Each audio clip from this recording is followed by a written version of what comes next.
In part 1 I tried to make a kitefoil board for my good friend Risi, and I tried to upcycle an old windsurf board again. First I started with cutting out the outline, but this blank was too short. So I glued on some blue foam so that the board was long enough. I made some angular rails and shaped a thick concave in the deck, then I glued in the fin box, laminated the blank with carbon, put it inside a vacuum bag, and then it all went wrong. You can see it sucked in the... what the fuck? In this video I'm gonna have to start from scratch again and make a whole new kitefoil board. But first we have to check out the damaged board over a Sunday morning coffee to find out what went wrong.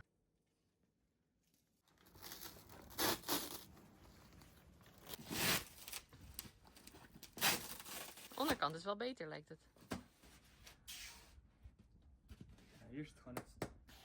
You can see some very weak foam, spots where the carbon fiber delaminated, and a lot of creases. As you could see in the previous footage, the end result of the carbon glassing in the vacuum bag wasn't really what I expected. And now we're going to try to troubleshoot and see what is going on. Is it the foam that is doing strange stuff? Is it the epoxy? Is it the temperature in the shed? Because maybe the epoxy, when it was stored over there, got frozen or something. So that's still actually two. Is it the epoxy? What else can it be? Is it the vacuum bag that was on too low of a vacuum that compressed the foam too much? We will find out by doing a couple of tests. I already have a stripped windsurf board, so I can start a new project and shape another foil. But first I'm gonna do some tests with this foam to see if not the same problems happen.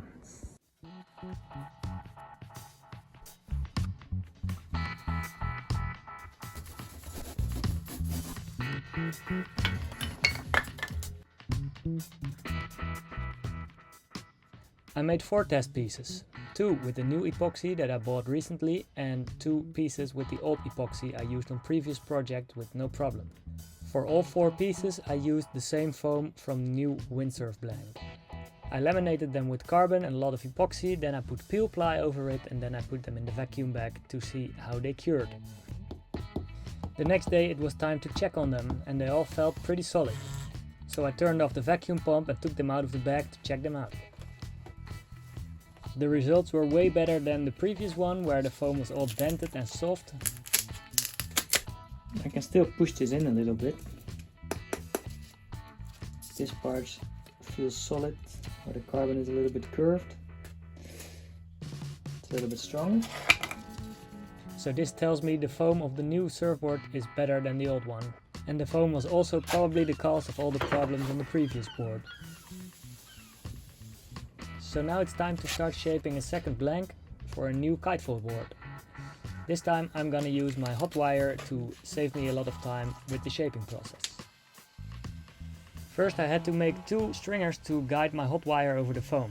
I cut them out with a jigsaw and then used the router to make them exactly the same. I came up with an idea to make a new kind of stringer and I'm gonna test it with this board. My plan is to make a stringer out of 2 pieces of fiberglass with a sandwich layer in between. I applied epoxy to both sides of the fiberglass and made sure the sandwich material is also pretty soaked. Then I put them inside the vacuum bag to let them cure for 24 hours.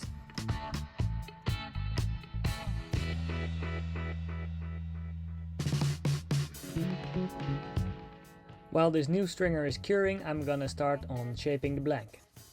I first have to find a way to attach my wooden stringers to the side of the board so I can guide my hot wire over it. I decided to screw them into the side of the blank. Now I take my blank outside to start working with the hot wire. It's too wide to use in my shed.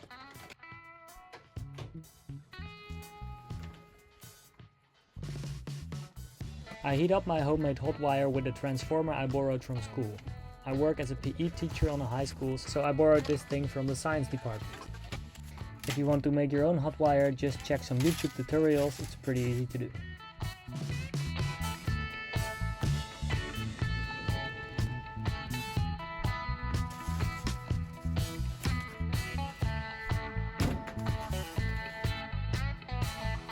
I thought I had a big ugly ridge over there, but you can see it's in front of the stringer, so it doesn't matter.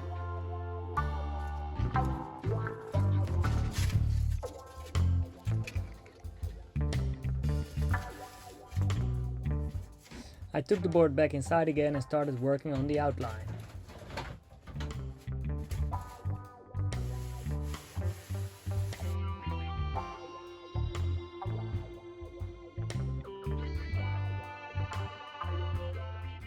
I cut the board in half so I can fit the stringer.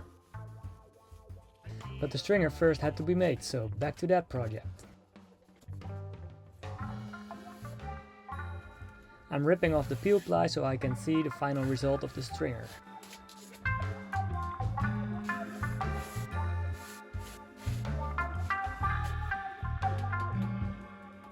Hopefully this will give some additional strength to the board, especially for coupling the bottom to the deck and the foil box that will be around here, also connected to the deck. Makes it extra strong, but still gives it a lot of torsion. I don't know. I cut this stringer to size with a jigsaw and glue it in between the two foam halves.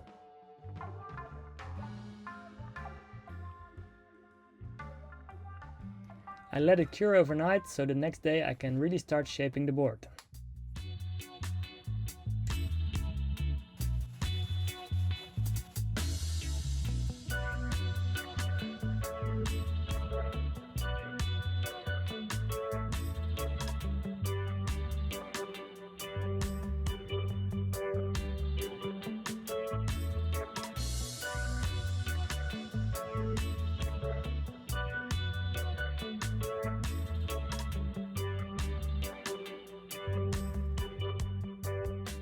I took the old foil box from the failed board, had to clean it up, and then I could use it in the new one.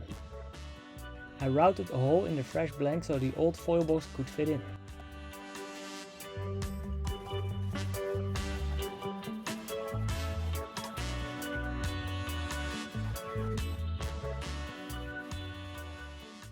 And made sure all the measurements were right and that the foil box sits straight in the board. The blank is now finished and ready for lamination. I masked the deck of the board and used my trick with the green tape with multiple layers of green tape so I can see the cut lap because I can see the ridge of the tape through the carbon. I added some extra reinforcements around the fin box and made a sort of stringer from carbon to reinforce the actual stringer I put in already. This board is going to be very stiff. I prepared my peel ply and my absorber / breather cloth, and then I could actually start the lamination process.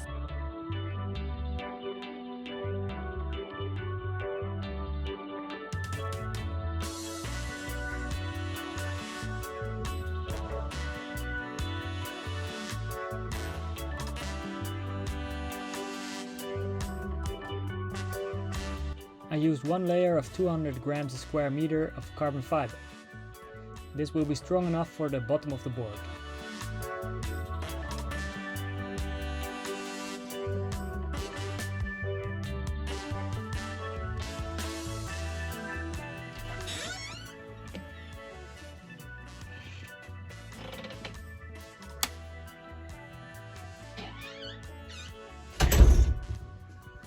So it's the next day. I left it in my shed. Put the heater next to it, keeping it 15 degrees hopefully. 17, that's nice. Sounds like the epoxy is curing very well. Nice.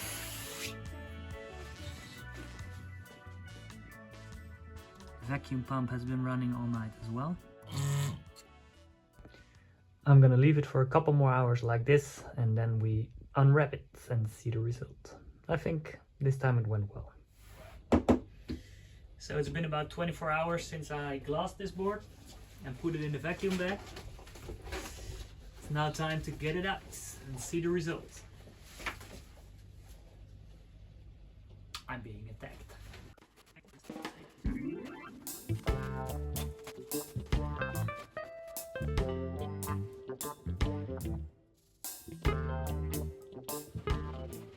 Again, it looks kind of funny.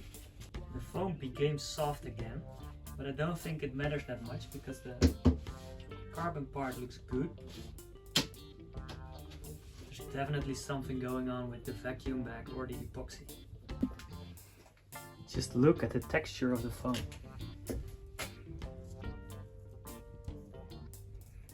It's like the vacuum bag sucked all the air out of the EPS foam. Looks very crazy, right? Didn't look like this before it went in. Hopefully we can fix it because we're gonna take 2 millimeters off this deck so that we can sink in the sandwich material.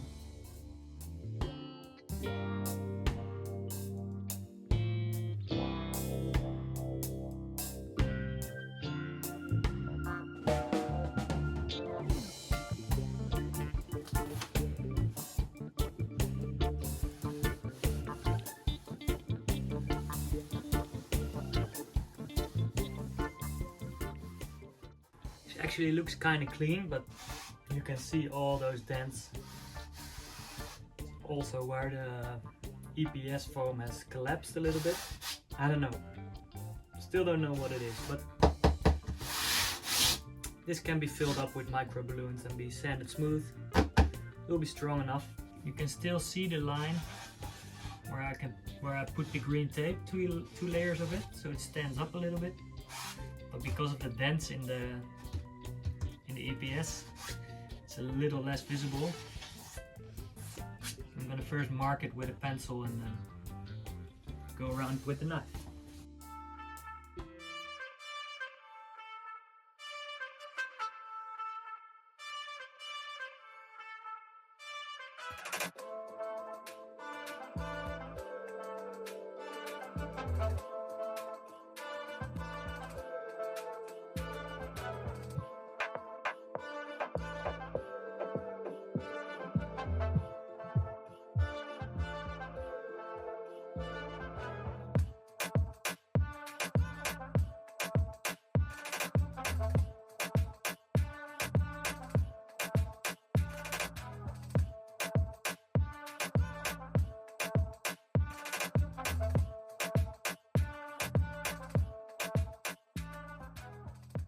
Off camera I cut this carbon inlay.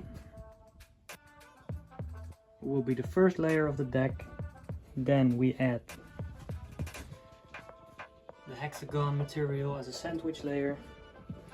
And then we add another layer of carbon on top.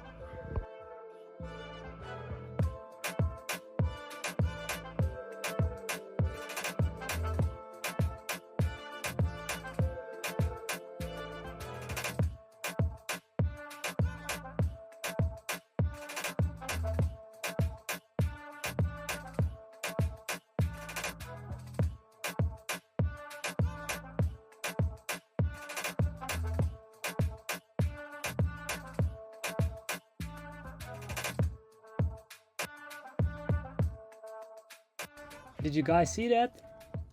I played it a couple of times over so you can watch it again if you'd like. If you did watch closely, you could see the vacuum bag sucking more concave into the whole board. I didn't want more concave in the board, it was just another fault that the vacuum bag caused. Something like this never happened to me in the past, so I think there's a kind of fluke on this board or something.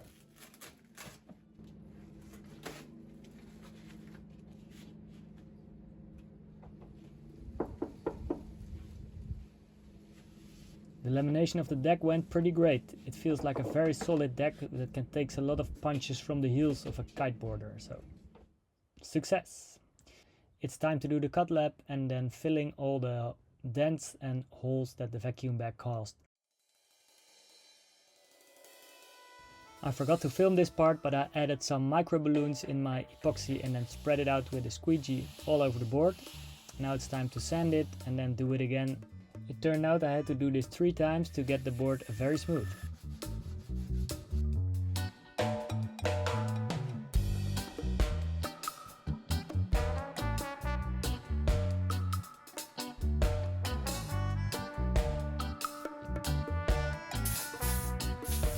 Once I was happy with the smoothness of the bottom, it was time to put on a logo. Drizzy is a big fan of the TV show Rick and Morty, and his first name is also Rick, so we decided to do a logo of Rick from Rick and Morty onto the board. I printed this logo on rice paper and then laminated it with epoxy onto the board. I put a small layer of fiberglass over it so it's protected from my sanding.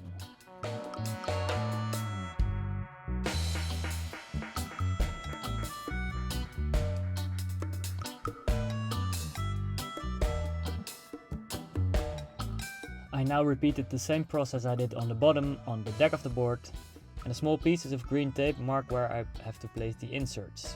So now it's back to sanding and then filling again and then sanding again. The deck only took 2 layers of epoxy and microballoons.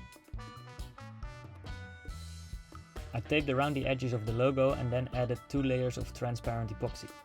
This way hopefully the logo will pop out when I give the rest of the board a little bit more white color.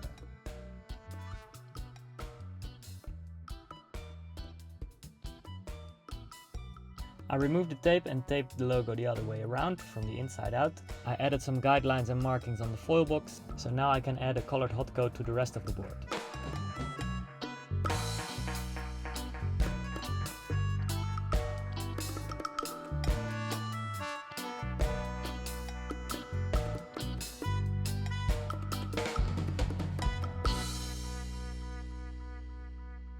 I used epoxy with some white pigment to color this board, and then I decided to add some red stripes to it, but in hindsight I would have rather left them out. Now it's time to place the inserts for the foot straps. I already marked their place, so it's time to get the router and start routing some holes.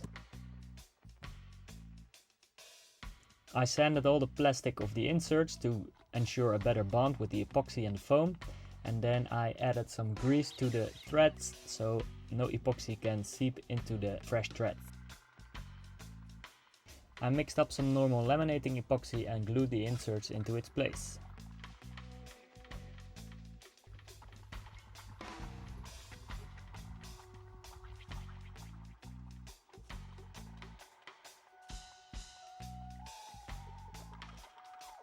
I added some carbon fiber strands on top of the inserts to really connect them with the deck. Here's the G-Foil supervisor. It's telling me that the video is getting too long, but I really wanted to show you every step in this board building process. I sanded down the carbon fiber on top of the insert and then added the first of 2 hot coats on the deck.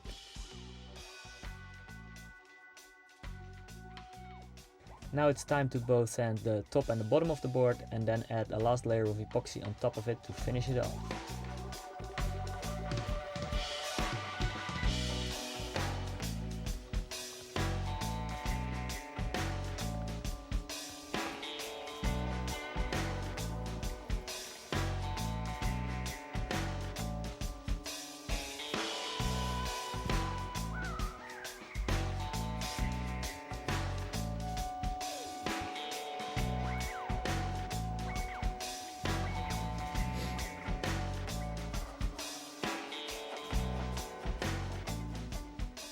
I sanded the board in multiple steps. I started with 240 grit and ended with almost 2000 grit and a small machine polish.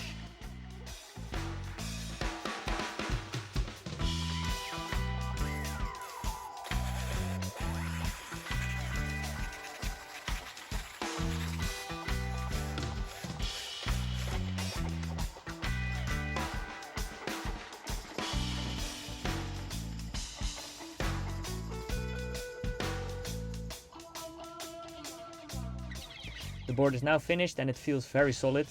The board has a little bit too much rocker for my liking, but maybe it's a nice feature to help bounce off of waves. We will see that in the testing. Normally I end my videos here, but today we're not finished yet. We're gonna apply some grip pads for Drizzy and then film him taking it out for the first time on the water.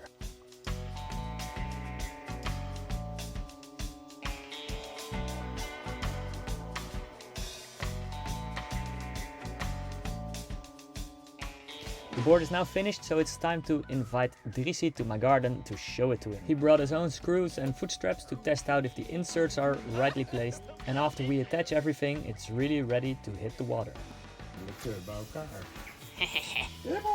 Oké, meneer Drizzy. Ah, Rick! Oh, I love it. Voetbandjes erop. The threads in the inserts worked great, so the foot straps were on in a few seconds, and Greasy tested them and he approved it. The first thing he did was showing it to my neighbors, and they approved as well, so it's ready now to hit the water.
Well, that's it for this video. I hope you liked it. Let me know what you think in the comments, and don't forget to like and subscribe. See you in the next one. Bye.